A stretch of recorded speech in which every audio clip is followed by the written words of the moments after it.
3,000 meters beneath the surface. That's just 20% of the ocean's total depth. We can go way deeper. And what we find along the way?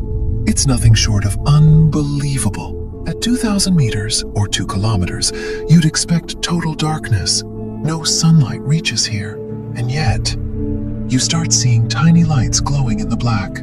That's because we've just entered the bioluminescent zone, where almost 90% of sea life glows in the dark just to survive. One of the creatures here? A small, terrifying thing known as the abyssal dragonfish. But its teeth? 5 times sharper than a piranha's. Now let's drop down to 3,800 meters.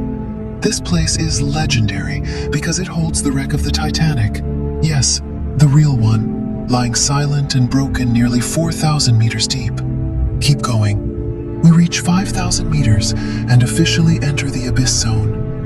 If you thought we were deep before, this is just the average depth of the world's oceans. Life is barely hanging on. You'll only find strange sea cucumbers, giant glowing jellyfish the size of humans, and long-legged abyss crabs. Let's go even further, down to 6,000 meters, into the Hadal zone. This place is hell underwater. The water temperature? Never above 4 degrees Celsius. And the pressure? Over 1,100 times greater than on land. To help you picture that, it's like carrying 335 full-grown African elephants on your shoulders. Yeah, that heavy. But now let's flip the view.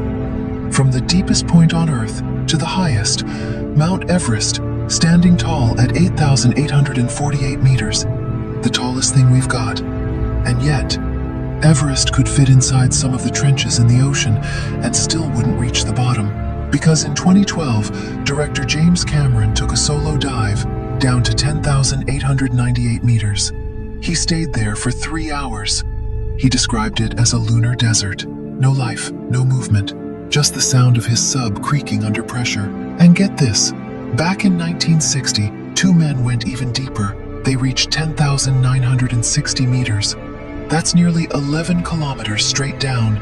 To put that in perspective, that's the same altitude commercial planes fly at, but instead of soaring through clouds, they were sinking into black silence.